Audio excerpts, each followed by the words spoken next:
and make a statement about that. And they live is partially a political statement, it's partially a tract on the world that we live in today. And as a matter of fact, right now, it's even more true than it was then.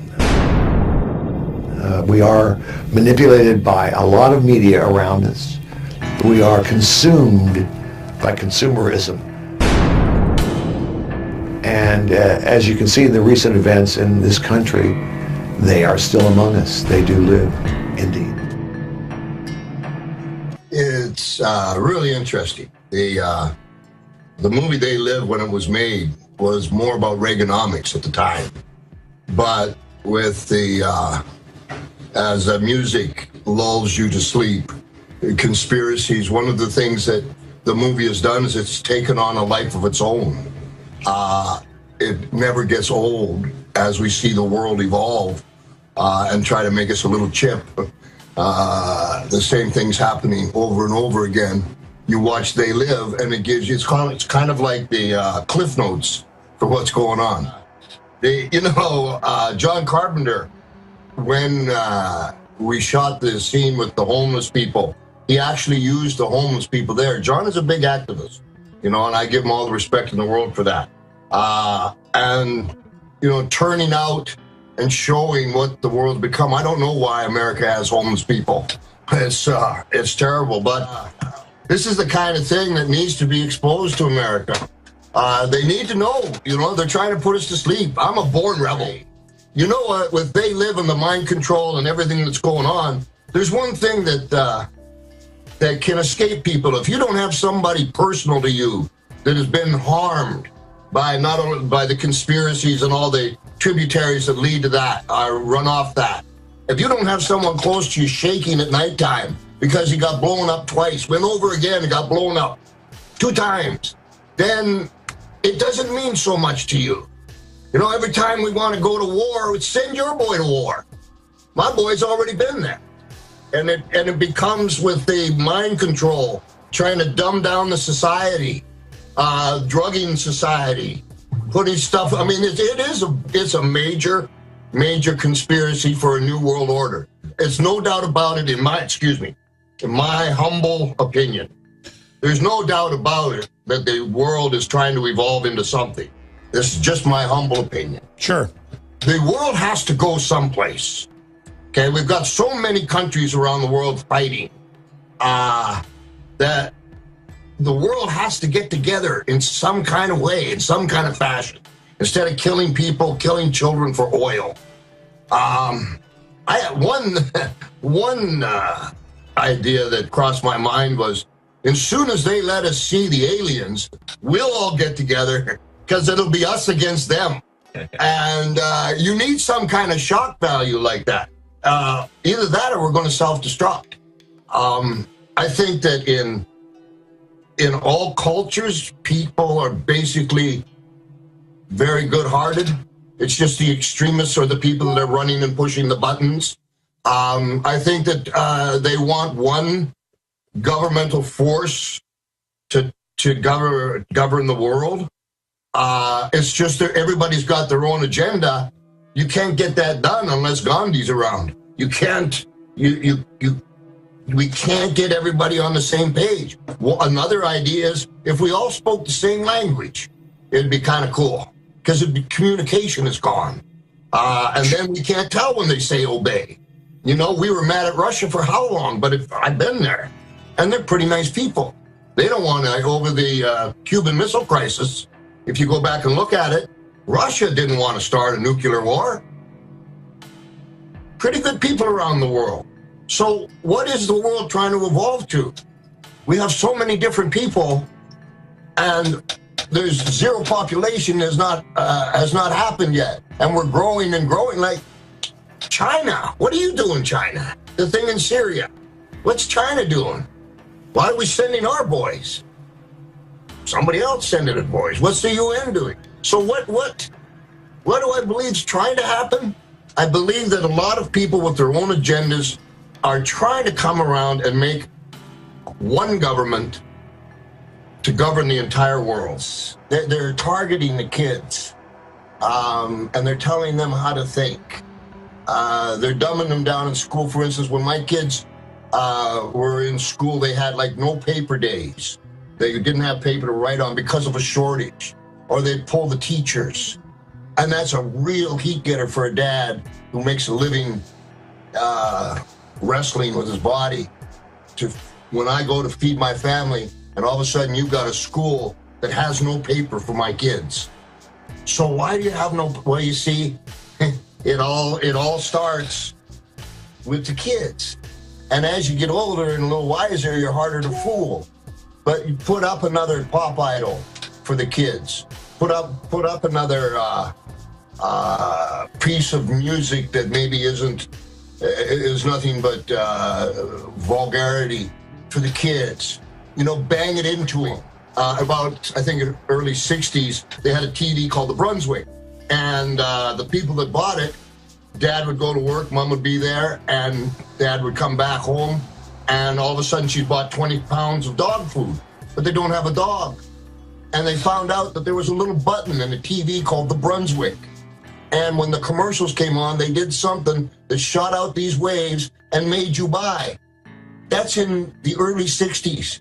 Can you imagine how sophisticated they are now? Holy cow. So if they had that kind of mind control back then, the only reason I think that I'm not a good case study for them is because I was a born gypsy. I don't really have, there's no place to halter me, and I'm not afraid to speak out. But they're my children. And you say, what do I worry about my children? And I have 5 grandchildren. And I'm very worried about them because the earth is not stable right now. First of all, just before the break, you were saying, why does it control some people, and why does somebody like myself or maybe Sean, it doesn't control? And with They Live, the character Nada was based very much on my life. I don't come from any place. I was born in a place called Saskatoon, Saskatchewan, coldest place on earth. And I was moved all over the world till I was 13, and I went out by myself. And then I got into a business with no rules. Pro wrestling at 15, no rules at all. You could do, the only thing is, you had to survive it. So I wasn't raised under the institution.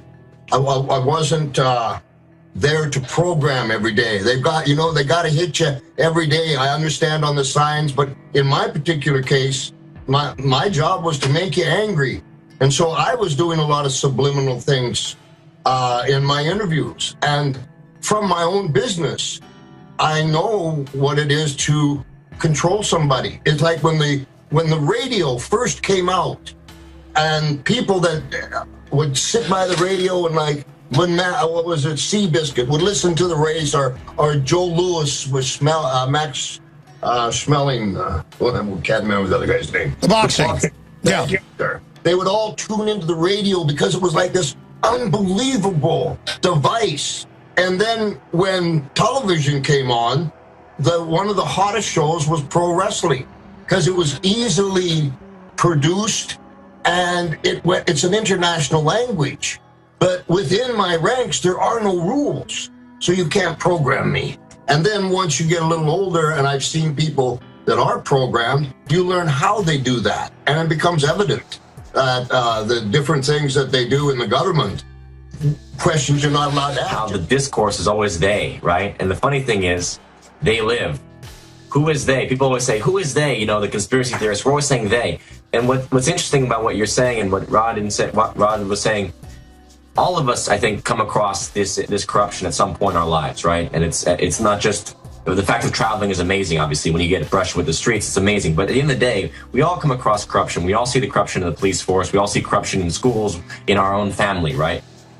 The question is, do we go along to get along, or do we start to point it out? Now, those of us who are more inclined toward justice and whatnot, we want to see the good thing happen. But there's still this factor in the film that we haven't talked about yet, and that is, there are sociopaths. There are people, this part of the population that have no emotion. They are not human. And I think the human race that has not yet come to terms with the fact that there are 10% of the population that are sociopathic, that do not have human emotion or boundaries, and they are not human. So when we say, hey, we'll give him a pass, he's human, hey, he can, he made a mistake, we're not understanding that fundamentally the they we're talking about is a small percentage of the population that does not care about humanity. You have to live within the system to be programmed. They have to at least get to you, your senses, in some way. And if they don't know where you are, and they don't know how, like I didn't have until I was 19 years old, nobody knew I was alive. I didn't have a social security number. I didn't have any passport. I didn't have anything. And so I was this kid that would do whatever I needed to do that the guys, the older pro wrestlers would tell me to do. It's one of those things that, like, with They Live, with the conspiracies, and tying that all in, you gotta go deep. You have to have the courage to dive in and the faith. You don't understand real programming, nor how ugly that gets. Interaction with him, I'm sure you came across some interesting discussions as to what he thought, who they really are, and does he really believe that they are aliens? Yeah. They was the propaganda the world was shoving down our throats. But John and I, we talked a lot before we made this movie. I took it real serious. And, I don't want to speak for John, but just the way I remember it, I don't think we're the only living source of energy in the universe by any means at all. And there's big committees right now getting together and talking about people, or things from other planets, aliens, whatever you want to call them, tall whites, grays, reptiles. And we weren't that detailed with it, but John and I both agreed that we don't think that we're alone in the universe. And I think that, and I ran across a doctor friend of mine who didn't agree with me at all. And I found that amazing, that an educated man like that would not see that far. But maybe, you know what? Maybe I'm the crazy one. I don't know there. I think the world, you know what I think? I think the world, the real men of the world have to stand up and say, I have come here to chew bubblegum and kick ass. And I'm all out of bubblegum. Time to take a stand, boys. You know what? You got a little courage. Stand up for yourself. Oh, a bunch of sniveling whiners and over in Syria? Like, I'm not qualified. I just know, like, who are you going to send over there? Why don't the Chinese help? What is the UN doing?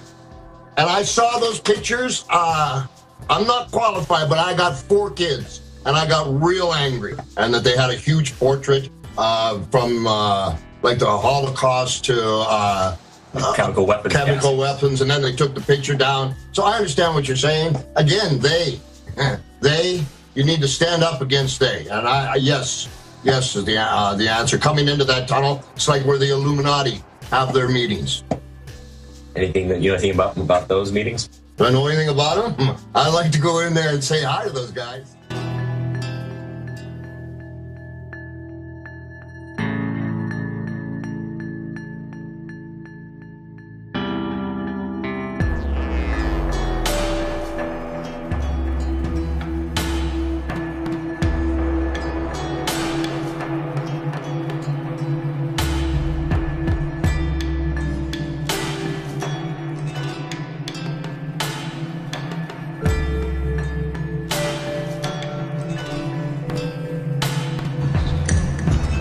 I have come here to chew bubblegum and kick ass.